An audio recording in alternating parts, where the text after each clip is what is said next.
पिछली वीडियो में हमने देखा था इंटरेस्ट फ्री या कंसेशनल रेट पर लोन की फैसिलिटी। इस वीडियो में हम देखेंगे नियम। एक तो अदर फ्रिंज बेनिफिट्स में हैं सभी कर्मचारियों के लिए कर योग्य लाभों में यूज़ ऑफ मूवेबल असेट्स, यानी चल संपत्तियों का प्रयोग यदि किया है तो सुविधा का मूल्य कैसे निकालेंगे, और यदि चल संपत्तियाँ आपको ट्रांसफ़र कर दी गई है तो सुविधा का मूल्य किस तरीके से निकालेंगे।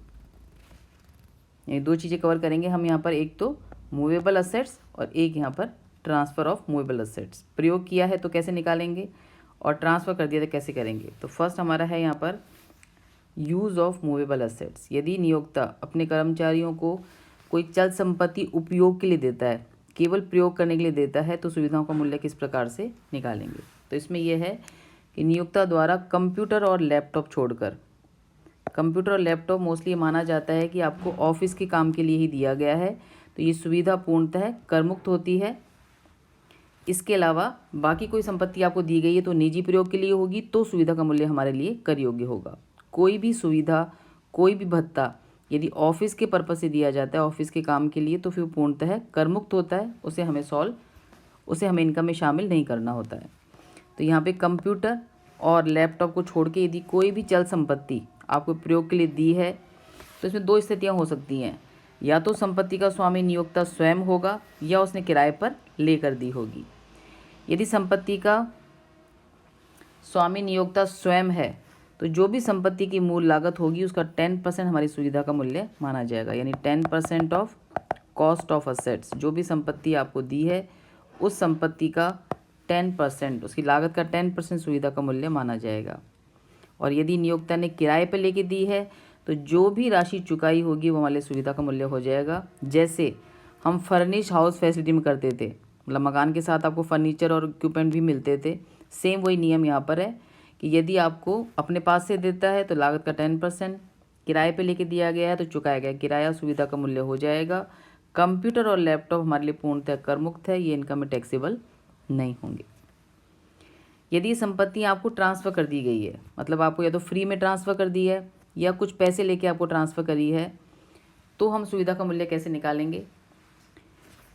तो यहाँ पे ध्यान रखना है कि इसमें संपत्तियों के इन्होंने 3 भागों में बांटा हुआ है, मतलब इसको सॉल्व करते समय संपत्तियों में 3 भागों में बांटेंगे। कंप्यूटर लैपटॉप है, तरीका अलग होगा सॉल्व करने का। आपको कार दी गई है, तरीका अलग होगा सॉल्व करने का। इन दो के अलावा कोई अन्य उपकरण है तो तरीका हमारा अलग होगा सॉल्व करने का। तो यहाँ पे करना क्या है हमें, कंप्यूटर और लैपटॉप यदि आपको ट्रांसफ़र किया है तो संपत्ति की जो भी ओरिजिनल कॉस्ट, जो मूल लागत है, उस मूल लागत में प्रत्येक पूर्ण वर्ष के लिए जितने साल बाद आपको दिया गया है उतने पूर्ण वर्ष के लिए अपन हास लेस करेंगे 50% की रेट से, क्रमागत हास विधि से, यानी रिटर्न डाउन वैल्यू मेथड पर। जो भी आपकी रिटर्न ऑफ वैल्यू होती है WDV पर 50% डेप्शन निकालते हुए अपन लेस करेंगे प्रत्येक पूर्ण वर्ष के लिए। किस पर, ओरिजिनल कॉस्ट में से लेस करेंगे। जो राशि बचेगी उस राशि से कंपेयर करेंगे कि आपको संपत्ति कितने में दी गई है। यदि कोई राशि शेष बचती है तो वो जो शेष राशि होगी वो हमारा सुविधा का मूल्य मानी जाएगी। जैसे सपोज करो कि कोई कंप्यूटर है, 2 साल पहले आपके नियोक्ता ने उसको परचेज़ किया था, सपोज करो 10 लाख रुपए में। ये 2 साल पहले, 2 ईयर्स पहले किया था। आपको 2 साल बाद, 2 साल प्रयोग के बाद, 2 साल बाद वो आपको हस्तांतरित करता है, सपोज करो 1 लाख रुपए में। तो हम कैसे निकालेंगे, 10 लाख की संपत्ति थी, इस पर हम 50% हार्स चार्ज करेंगे पहले साल के लिए, फर्स्ट ईयर के लिए 5 लाख रुपए, आपकी कॉस्ट बचेगी 5 लाख। सेकेंड ईयर में क्रमागत हास विधि, मतलब अब आपको इस पे हास चार्ज करना है 5 लाख बची हुई वैल्यू पर। आपको रिटर्न डाउन वैल्यू पे हास निकालना है वापस से 50% सेकेंड ईयर के लिए, तो ये अपना हो जाएगा 2.5 लाख रुपए। तो आपकी जो लागत पड़ रही है, अभी जो वैल्यू आ रही है इस कंप्यूटर की, वो पड़ रही है 2.5 लाख रुपए। आपको कितने में ट्रांसफ़र किया गया है, ये 1 लाख में। तो जितना भी सस्ता पड़ेगा, यानी कितना सस्ता पड़ रहा है अपने को, ये 1,50,000 रुपये का अपने को सस्ता पड़ रहा है, तो यही हमारी वैल्यू ऑफ मूवेबल असेट्स हो जाएगी। ये तरीका है हमारा सॉल्व करने का यदि कंप्यूटर आपको दिया गया है तो। इसके मेन कीवर्ड्स मैं आपको फिर समझा देती हूँ। कंप्यूटर इलेक्ट्रॉनिक्स गैजेट्स पे जो आप निकालेंगे तो यहाँ पे आपको निकालना है संपत्ति की मूल लागत में से प्रत्येक पूर्ण वर्ष के लिए आपको 50% हाश चार्ज करना है। किस विधि से? क्रमागत हाश विधि, यानी पहले साल का हाश लेस करेंगे 50%, फिर जो बचेगा उस पर वापस हाश चार्ज करेंगे 50%, घटाने के बाद फिर जो बचेगा उस पर हाश चार्ज करेंगे जितने वर्षों बाद आपको दिया गया उतने पूर्ण वर्षों के लिए।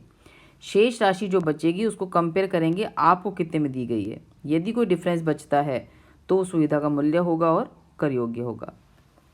इसी चीज़ में यदि आपको कार है, ये तो कंप्यूटर पे हो गया, यदि आपको कार ट्रांसफ़र की गई है तो सेम चीज़ वही है, प्रत्येक पूर्ण वर्ष के लिए आपको हाश चार्ज करना है क्रमागत हाश विधि से, लेकिन रेट यहाँ पे कितनी होगी? 20% होगी। यहाँ पे जो रेट तरीका सेम ऐसा ही होगा सॉल्व करने जैसे आपने यहाँ किया था, बस यहाँ पे रेट कितनी आएगी हमारी कार की स्थिति में? 20% आएगी।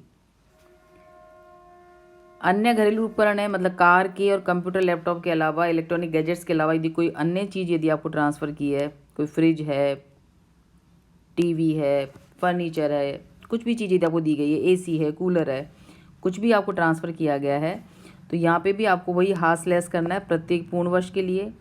रेट आपकी होगी 10%, लेकिन यहाँ पे जो विधि है वो कौन सी होगी? हमारी स्थायी किश्त विधि होगी, यानी हमको घटे हुए मूल्य पे हाश चार्ज नहीं करना है, हमें ओरिजिनल मूल्य पर ही हाश चार्ज करना है।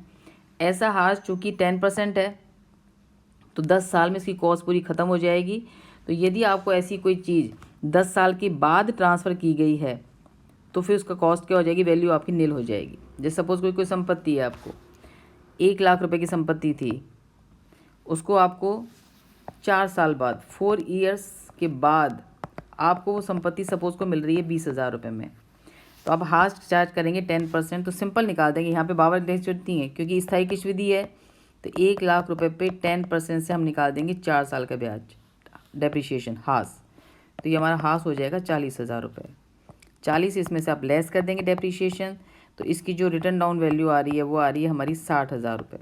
हमको कितने में दिया है? ये 20,000 में। जितना सस्ता पड़ा है 40,000 रुपये, ये हमारी हो जाएगी वैल्यू ऑफ फैसिलिटी। तो ये तरीका सॉल्व करना है अपने को अन्य घरेलू उपकरण में, यानी कंप्यूटर लैपटॉप है तो हाश लास्ट करना है वो 50% पूर्ण वर्ष के लिए क्रमागत हाश विधि से। कार है तो आपको लेस करना है प्रत्येक पूर्ण वर्ष के लिए 20% क्रमागत हाश विधि से। अन्य कोई घरेलू उपकरण है तो आपको चार्ज करना है प्रत्येक पूर्ण वर्ष के लिए 10% से, लेकिन स्थायी किश्त विधि से। स्थायी मतलब आपको मूल लागत, इस लागत पर ही निकालना है आपको डेप्रिशिएशन।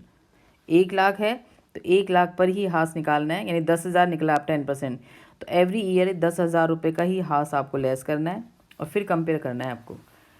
अब इलेक्ट्रॉनिक वस्तुएं, हाश इलेक्ट्रॉनिक वस्तुओं के अंदर आपको printer, digital diary, software, data storage आदि समेत नहीं होंगे, घरेलू उपकरण नहीं है। निर्धारित घटना में कोई राशि बचती है तो वही कर योग्य होगी, ये मैंने आपको समझाई दिया है इसमें। तो इस तरीके से आपको सॉल्व करना है चल संपत्तियों का उपयोग और चल संपत्ति का हस्तांतरण। अब यहाँ पे अपने सभी कर्मचारियों के लिए पूर्णतः कर योग्य अनुलाभ पूरे हो जाते हैं। इस सारे नोट्स एक बार आप लोग अगले टॉपिक, चूँकि मैं दूसरा शुरू करूँगी तो बेटर है आप सारे पॉइंट्स को एक बार वापस ही रिवाइज कर लेना। किसी भी पॉइंट में आपको दिक्कत है तो मुझे बताना, पूछना। जब क्लियर हो जाएंगे तो फिर मैं समझाऊंगी आपको नेक्स्ट टॉपिक जो अगला होगा अपना विशिष्ट कर्मचारियों के लिए कर योग्य अनुलाभ।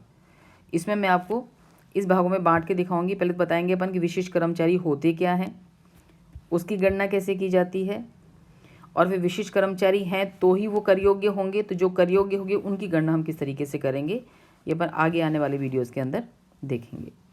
आज के लिए इतना ही।